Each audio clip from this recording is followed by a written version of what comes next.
En este vídeo vamos a comentar cuáles son las diferentes clases de fondos de inversión, que no es lo mismo que tipos de fondos, algo que mucha gente confunde. Piensa que cuando invertimos en un fondo de inversión hay muchos inversores diferentes de muchos países y con muchas necesidades. Por tanto, de un único producto, de una única filosofía de inversión, hay muchas clases diferentes que vienen a responder a estas necesidades.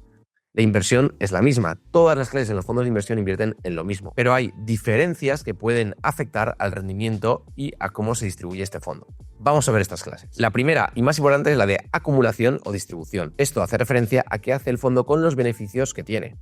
La mayoría de los fondos son de acumulación y su objetivo es que lo que van ganando se reinvierte a largo plazo de forma que se acumula en el producto y se invierte a largo plazo en la misma cartera que vaya teniendo el gestor. En cambio, la clase de distribución tiene el objetivo de generar rentas, de forma que periódicamente coge parte de lo que ha ganado y se lo reparte al inversor siguiendo unas reglas que define ese fondo en concreto. Tienes que saber que la más común con mucha diferencia es la clase de acumulación, ya que tú cuando quieras puedes vender el fondo y disponer tu capital. ¿Y cómo sabemos si un fondo tiene una clase u otra? Normalmente la encontraremos en el apellido, en la parte final del fondo de inversión.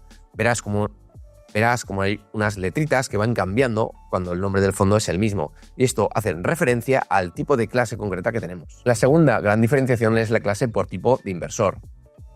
Las gestoras normalmente tienen estructuras de comisiones diferentes por el tipo de inversor, y por desgracia los inversores con menos capital, el inversor minorista paga comisiones más caras que los inversores institucionales, estos grandes fondos, nuestros grandes inversores con cientos o miles de millones. Por tanto, cuando veas un fondo verás que hay muchas clases, aquí cada gestor hace una cosa y pone unas letras, para identificar las clases minoristas o las clases institucionales, que normalmente están con la letra I. Por desgracia, aquí la mayor parte de los mortales tiene poco que hacer, porque por su capital podrá comprar una única clase, que será la clase minorista. El siguiente tipo de clase es según la divisa en la que invierte. Piensa que un fondo internacional tendrá inversores de muchas partes. Por ejemplo, puede tener un inversor europeo que tenga euros, un inversor inglés que tenga libras, americano con dólares, etc. Por tanto, ese fondo tiene diferentes clases denominadas en diferentes divisas, diferentes monedas.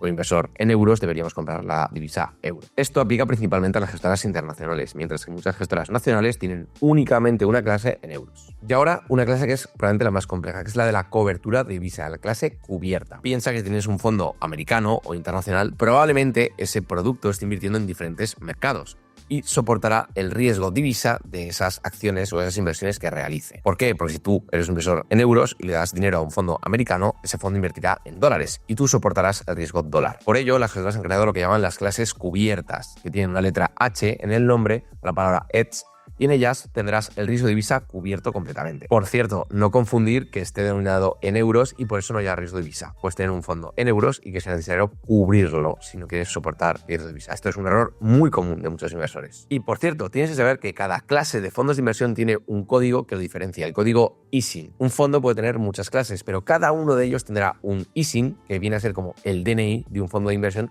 que lo diferencia de los demás. Este código es muy importante porque te ayudará a encontrar fondos concretos en los que quieres invertir. Así que, como puedes ver, tenemos muchas clases dentro de un mismo fondo y tendremos que elegir según sean nuestras necesidades. Pero dicho esto, tienes que saber que lo más normal es que tengas un fondo en clase de acumulación, además tengas la clase minorista, porque normalmente no puedas acceder a otra, tengas el fondo denominado en euros y decidas, por último, si cubrir o no cubrir la divisa, que aquí sí que depende bastante del tipo de inversor, pero que normalmente creo que los inversores suelen cubrirla. Y como sé que esto es un poco lioso, si tienes dudas, te recomiendo ver el vídeo completo que hicimos sobre el tema de las clases de los fondos de inversión, donde comentamos con todo detalles todas las clases y las diferentes casuísticas, que probablemente te sea muy útil si quieres profundizar.